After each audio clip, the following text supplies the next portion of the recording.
ကျွန်တော်လုံးဝမလိမ်ဘူးလို့ပြောတဲ့သူရှိရင်အဲ့ဒါပထမဆုံးလိမ်လိုက်တာပဲစိတ်ပညာရှင်တွေရဲ့လေးလာမှုအရတာမန်လူတစ်ယောက်ဟာ10မိနစ်လောက်စကားပြောရင်တော့အနည်းဆုံးတစ်ချိန်ကနေ3ချိန်အထိလိမ်ပြောတတ်ကြတယ်လို့ဆိုပါတယ်တခါလေငါလမ်းပေါ်ရောက်နေပြီလို့ message ပို့လိုက်ပေမဲ့အဲ့ရပေါ်မှာပဲရှိနေသေးတယ်အဆင်ပြေပါတယ်လို့ပြောပေမဲ့တကယ်တော့စိတ်ထဲမှာပြုတ်ကွဲနေတယ်လူတိုင်းဒီမှာဘဝမှာတစ်ချိန်တော့လိမ်မှုကြပါတယ်ဒါပေမဲ့စိတ်ဝင်စားဖို့ကောင်းတာကလူတွေကလိမ်ပြောတာဟာမကောင်းတဲ့လူဖြစ်လို့မဟုတ်ပါဘူး psychology အရလိမ်ပြောခြင်းဟာလူအုံနောက်ရဲ့ survival mechanism တစ်မျိုးဖြစ်ပါတယ်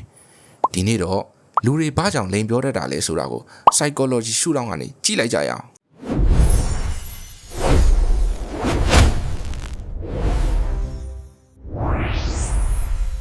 ပထမတစ်မျိုးက white line ဖြစ်ပါတယ်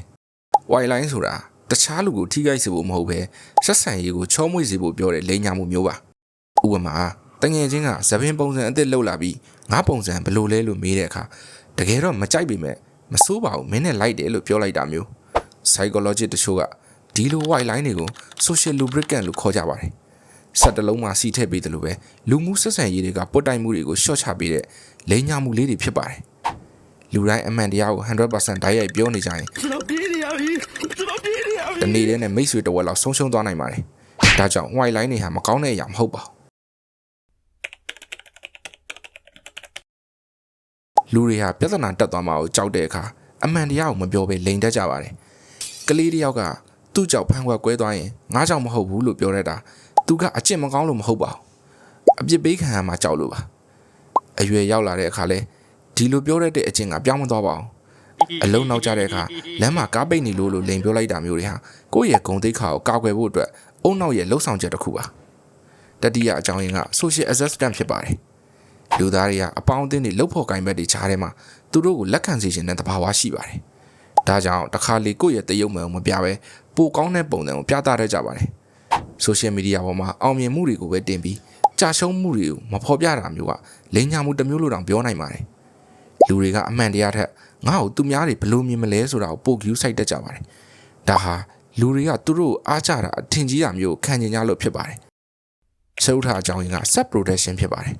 တခါလေလူတွေကတခြားသူတွေကိုလိမ်တာမဟုတ်ပဲကိုယ့်ကိုလိမ်နေကြတာပါဥမာငါအဆင်ပြေတယ်ငါသူ့ကိုမေ့နိုင်သွားပြီနေမရှိလေငါအဆင်ပြေတယ်လို့ပြောနေတတ်ကြပါတယ် psychology မှာတော့ဒါကို defense mechanism လို့ခေါ်ပါတယ်အုံနောက်ကနာကျင်စရာအမှန်တရားကိုဓာတ်ရိုက်ရင်မဆိုင်ခြင်းတဲ့အခါယာယီလုံခြုံရေးအတွက်အမှန်တရားကိုဖုံးကွယ်ပေးလိုက်တာပါနောက်ဆုံးချက်ကတော့ pathological lying ဖြစ်ပါတယ်ဒီလိုလူတွေဟာသူတို့အတွက်အကျိုးကြီးကြီးမားမားမရှိဘဲနဲ့တောင်လိမ်တတ်ကြပါတယ်တခါတလေသူတို့ကိုယ်တိုင်တောင်ဘယ်ဟာအမှန်ဘယ်ဟာအလိမ်ဆိုတာရောထွေးလာတတ်ပါတယ်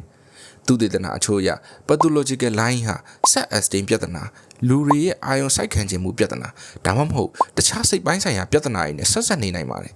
အရေးကြီးတာက pathological liar တွေဟာလူဆိုးတွေကြီးပဲတော့မဟုတ်ပါဘူးသူတို့ကိုစိတ်ပိုင်းဆိုင်ရာပြဿနာတစ်ခုခုရှိနေတဲ့သူတွေလို့တောင်ကောက်ချက်ချနိုင်ပါတယ်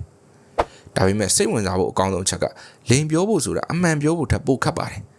အမှန်တရားကဖြစ်ပျက်ခဲ့တဲ့အကြောင်းအရာကိုမှတ်လိုက်ရုံပါပဲဒါပေမဲ့လိမ်တဲ့အခါအုံနောက်ကဇလန်းအသစ်တိဆောက်ရတယ်အသေးစိတ်တွေမှတ်ထားရတယ်နောက်တစ်ခါပြန်မေးရင်လေတူညီတဲ့ဇလန်းကိုပြန်ပြောနိုင်မှရမယ်လေဒါကြောင့်လေးလာချက်အချို့အရာလိမ်ပြောနေတဲ့အချိန်မှာအုံနောက်ဟာပို့ပြီးအလုပ်လုပ်ရတတ်ပါတယ်ဒါဆိုလူတွေလိမ်တာကိုဘယ်လိုရှော့ချနိုင်မလဲ psychology ကပြောတာကလူတွေကိုအမှန်ပြောဖို့ဖိအားပေးတာထက်အမှန်ပြောရင်လုံခြုံတယ်လို့ခံစားသွားရစီဖို့ပို့အရေးကြီးပါတယ်လူတစ်ယောက်ကအမှန်ပြောရင်အရှက်ရမယ်အပြစ်တင်ခံရမယ်ဆုံးရှုံးမယ်လို့ထင်နေတဲ့လူတွေကလိမ်နေကြအောင်မှာပဲဖြစ်ပါတယ်နောက်ဆုံးမှာတော့လူတွေလိမ်ပြောတာဟာအမြဲတမ်းမကောင်းမှုကြောင့်မဟုတ်ပါဘူးတစ်ခါလေကြောက်ရွံ့မှုကြောင့်တစ်ခါလေအထင်ကြီးခံခြင်းလို့တစ်ခါလေကိုယ့်ကိုယ်ကာကွယ်ဖို့ဒါပေမဲ့စိတ်ဝင်စားစရာကောင်းတာကလူတစ်ယောက်ရဲ့ကာရီတာကိုသူဘယ်တော့မှမလိမ်ဘူးဆိုတာနဲ့မတိုင်းတာနိုင်ပါဘူးသူလိမ်ပြီးတဲ့နောက်အမှန်တရားကိုရင်ဆိုင်ရဲသလားဆိုတာနဲ့ပို့တိုင်းတာနိုင်ပါတယ်တင်ရောနောက်ဆုံးချိန်လိမ်ပြောခဲ့တာတခြားသူကိုလားဒါမှမဟုတ်ကိုလား